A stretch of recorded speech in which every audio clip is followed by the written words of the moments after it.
اعوذ باللہ من الشیطان الرجیم وَإِذَا قُرِئَ الْقُرْآنُ فَاسْتَمِعُوا لَهُ وَأَنصِتُوا لَعَلَّكُمْ تُرْحَمُونَ۔ اور جب قرآن پڑھا جائے اس کو توجہ سے سنو اور خاموش رہو تاکہ تم پر رحم کیا جائے۔ ناظرین کرام، اسلام کے اختلافی مسائل میں سے ایک مسئلہ فاتحہ خلف الامام کا بھی ہے، اور اس مسئلے میں بہت سارا اختلاف ائمہ کرام کے ذریعے سے مسلمانوں کے درمیان موجود ہے۔ میں یہ چاہتا ہوں کہ اس میں ہم ایک مسلک اعتدال کے اوپر قائم رہیں اور اسی کے اوپر عمل کریں،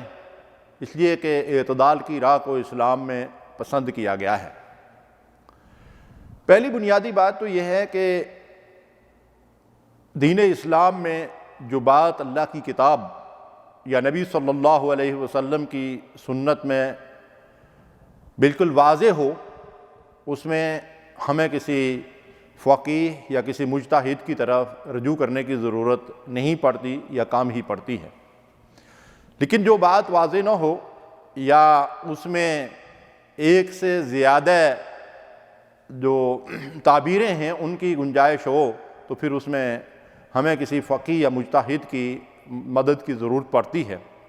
لیکن فاتحہ کے معاملے میں اگر ہم قرآن و حدیث پہ غور کریں تو ایک بات بڑی واضح طور پر سامنے آتی ہے کہ جس طرح نظام عبادات میں نماز کو ایک ریڑھ کی ہڈی کی حیثیت قرار دیا گیا ہے، اس طرح نماز میں فاتحہ کو ریڑھ کی ہڈی قرار دیا گیا ہے۔ اور دراصل احادیث سے تو یہ پتہ چلتا ہے کہ فاتحہ ہی اصل نماز ہے، جیسا کہ ایک حدیث میں رسول کریم صلی اللہ علیہ وسلم نے فاتحہ کے بارے میں یہ بات ارشاد فرمائی، قسمت الصلاۃ بینی و بین عبدی نصفین، میں نے نماز کو اپنے اور اپنے بندوں کے درمیان دو برابر حصوں میں تقسیم کر دیا ہے۔ اور اس کے بعد نبی کریم صلی اللہ علیہ وسلم نے سورہ فاتحہ کا ذکر فرمایا۔ تو اس کا مطلب یہ ہے کہ یہاں تو فاتحہ ہی کو نماز قرار دیا گیا ہے۔ رسول اللہ صلی اللہ علیہ وسلم کی وہ مشہور حدیث جسے تمام محدثین نے روایت کیا ہے، لا صلاۃ لمن لم یقرأ بفاتحۃ الکتاب، جو آدمی سورہ فاتحہ نہیں پڑھتا لا صلاۃ، اس کی کوئی نماز نہیں ہے۔ اور اس موضوع کی احادیث کے جن میں رسول اللہ صلی اللہ علیہ وسلم نے فاتحہ پڑھنے کی تاکید اور تلقین کی ہے، ایک حدیث نہیں درجنوں احادیث، اور اگر روایات کو جمع کیا جائے، اس لیے کہ حدیث تو بعض اوقات ایک ہی ہوتی ہے لیکن مختلف راویوں نے اس کو بیان کیا ہوتا ہے، تو بعض علماء نے وہ روایات جمع کی ہیں جن میں فاتحہ کے پڑھنے کی تاکید موجود ہے، تو وہ تو 35 تک میرے پاس خود ایک کتاب موجود ہے جس کے اندر یہ روایات جمع کی گئی ہیں۔ مثلا اگر ایک حدیث میں یہ کہا گیا ہے کہ اس شخص کی کوئی نماز نہیں ہے جو فاتحہ نہ پڑھے، تو دوسری حدیث میں یہ کہا گیا کہ اس کی نماز ناقص اور نامکمل ہے۔ ایک حدیث میں فرمایا گیا کہ اس کی نماز قبول نہیں ہوتی۔ تو اس کا مطلب یہ ہے کہ سورہ فاتحہ کے بغیر تو نماز ناقص بھی ہے اور وہ اللہ کے ہاں قبول بھی نہیں ہوتی۔ اب اس میں دو مسلک ہیں حقیقت کے اعتبار سے۔ ایک تو قرآن مجید کی وہ آیت مبارکہ جو آپ کے سامنے تلاوت کی گئی ہے، جس میں اللہ ارشاد فرماتے ہیں وَإِذَا قُرِئَ الْقُرْآنُ فَاسْتَمِعُوا لَهُ وَأَنصِتُوا لَعَلَّكُمْ تُرْحَمُونَ، جب قرآن پڑھا جا رہا ہو، یعنی قرآن پڑھا جا رہا ہے، سنایا جا رہا ہے، اونچی آواز سے اس کی تلاوت ہو رہی ہے، تو فرمایا کہ خاموش ہو کر اسے سنو۔ تو اگر سورہ فاتحہ کی تلاوت امام بالجہر کر رہا ہے، جیسے جمعہ کی نماز میں ہے، عیدین کی نماز میں ہے، یا فجر کی نماز میں ہے، مغرب اور عشاء کی پہلی 2 رکعتوں میں ہے، تو یہاں خاموش ہو کر اسے سننے کا حکم ہے۔ اگرچہ علماء کی رائے یہ بھی ہے کہ اس آیت مبارکہ کا شان نزول جو ہے وہ سورہ فاتحہ کے بارے میں تو سرے سے ہے ہی نہیں، لیکن بعض علماء کی رائے یہ ہے کہ سورہ فاتحہ کے اوپر بھی اس کا اطلاق ہوتا ہے۔ تو اگر ہم اس موقف کو تسلیم بھی کر لیں تو صرف اتنی بات ثابت ہوتی ہے کہ جب سورہ فاتحہ بالجہر پڑھی جا رہی ہو تو خاموش ہو کر اس کو سنو۔ لیکن جب امام سورہ فاتحہ کی تلاوت بھی بالجہر نہیں کر رہا ہے اور مقتدی خود بھی نہیں پڑھ رہا ہے، تو ذرا آپ بتائیے کہ پھر اس شخص کی نماز کیسے ہوگی اس فاتحہ کے بغیر؟ اور بڑے افسوس کی بات ہے کہ جو لوگ اس بات کے قائل ہیں کہ امام ابو حنیفہ رحمۃ اللہ علیہ نے یہ کہا کہ امام کے پیچھے فاتحہ پڑھنے کی ضرورت نہیں ہے، امام کی قرأت مقتدی کی قرأت ہے، اور اس کے جواز کے طور پر ایک حدیث پیش کی جاتی ہے، اگرچہ بعض ائمہ حدیث نے کہا کہ یہ حدیث ضعیف ہے، اور اگر یہ حدیث صحیح بھی مان لی جائے تو اس میں بھی حدیث سے کیا ثابت ہوتا ہے کہ امام کی قرأت مقتدی کی قرأت ہے۔ اس کا مطلب یہ ہے کہ امام اگر قرأت کر رہا ہے تو مقتدی اس کو سن رہا ہے تو وہ اس کی قرأت شمار ہوگی، جیسا قرآن کی آیت سے بھی ثابت ہوتا ہے۔ لیکن اگر امام قرأت ہی نہیں کر رہا ہے، وہ تو مطلب یہ ہے کہ سری طور پر خاموشی سے سورہ فاتحہ پڑھ رہا ہے، تو مقتدی نہ پڑھ رہا ہے نہ سن رہا ہے، تو اس حدیث کی روح سے بھی یہ موقف صحیح نہیں ہے۔ اور پھر اگر آج کل کے جمہوری اصولوں کو دیکھا جائے تو ائمہ اربعہ کو ماننے والوں سے میری یہ گزارش ہے کہ امام ابو حنیفہ کا موقف اس معاملے میں کمزور ہے۔ خود ان کے جلیل القدر ساتھیوں اور شاگردوں نے ان سے اختلاف کیا ہے کہ امام محمد اور امام ابو یوسف اور امام ظفر جو ہیں وہ بھی اس بات کے قائل ہیں کہ جب امام آہستہ قرأت کر رہا ہو تو مقتدیوں کو پیچھے سورہ فاتحہ پڑھنا چاہیے، یعنی سری نمازوں کے اندر،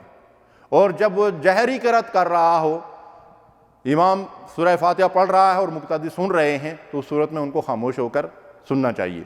یہ وہ موقف ہے جس کو مسلک اعتدال کا نام دیا ہے کہ جہری نمازوں میں جب مقتدی فاتحہ سن لے تو اسے پڑھنے کی ضرورت نہیں ہے، اور سری نمازوں میں اس کو ضرور پڑھنا چاہیے۔ دوسرا موقف ہے جس کو حنبلی علماء نے اور اہل حدیث علماء نے اختیار کیا ہے کہ ہر صورت میں مقتدی کو امام کے پیچھے سورہ فاتحہ پڑھنا چاہیے۔ ان کے پاس بھی دلائل ہیں، مثلا فجر کی نماز میں رسول اللہ صلی اللہ علیہ وسلم نے سلام پھیرنے کے بعد صحابہ سے پوچھا کہ کیا تم میرے پیچھے کچھ پڑھتے ہو؟ تو انہوں نے عرض کیا کہ ہاں ہم تو پڑھتے رہتے ہیں۔ اب وہ ابتدائی دور تھا، تعلیم و تربیت کے مراحل سے گزر رہے تھے صحابہ کرام، تو وہ سب کچھ جو رسول اللہ صلی اللہ علیہ وسلم پڑھتے تھے، نبی صلی اللہ علیہ وسلم کے پیچھے صحابہ بھی اس کو دہراتے تھے، اور اس کی وجہ سے رسول اللہ صلی اللہ علیہ وسلم نے فرمایا کہ تبھی تو مجھے قرأت میں تلاوت میں جو ہے وہ دقت ہو رہی تھی، تو تم پڑھا کرو مگر صرف ام الکتاب یا ام القرآن یعنی سورہ فاتحہ کو۔ اب یہ فجر کی نماز میں اس میں رسول اللہ صلی اللہ علیہ وسلم خود صحابہ سے فرما رہے ہیں کہ تم سورہ فاتحہ کے سوا کچھ نہ پڑھا کرو۔ یہی موقف ہے علماء حدیث اور حنابلہ کا کہ اس کا مطلب یہ ہے کہ جہری نمازوں میں بھی فاتحہ امام کے پیچھے پڑھنا چاہیے۔ یہی وجہ ہے کہ وہ دو صورتوں میں اس کو پڑھتے ہیں، یا تو ہر آیت کے اوپر وقف کرتے ہیں، جیسا کہ پڑھنے کا صحیح طریقہ بھی یہی ہے، وَرَتِّلِ الْقُرْآنَ تَرْتِیلًا، تو ایک ایک آیت جو ہے وہ امام تلاوت کرتا ہے اور امام کے بعد وہی آیت مقتدی جو ہے وہ پڑھتے رہتے ہیں۔ اس طرح امام کی قرأت ختم ہونے کے بعد مقتدی کی قرأت بھی فاتحہ کی مکمل ہو جاتی ہے۔ یا دوسری صورت وہ ہے کہ بعض لوگ جو ہے ایک ہلکا سا سکتہ کرتے ہیں، یعنی وَلَضَّالِّینَ آمین کے بعد تھوڑی دیر کے لیے رکتے ہیں اور اس سکتے اور وقفے کے دوران جو ہے مقتدی سورہ فاتحہ پڑھ لیتے ہیں، اس لیے کہ ان کا موقف یہ ہے کہ فاتحہ کے بغیر نماز نہیں ہوتی۔ تو اب یہ دو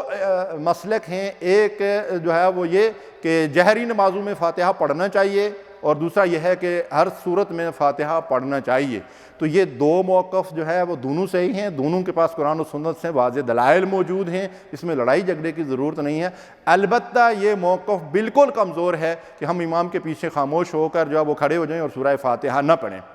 میری ان بھائیوں اور بہنوں سے گزارش ہے جو باجماعت نماز ادا کرتے ہیں اور امام کے پیچھے ثنا پڑھ کر خاموش ہو جاتے ہیں، کہ آپ لوگ جو ہے وہ باقی سب کچھ تو امام کے پیچھے پڑھ رہے ہیں،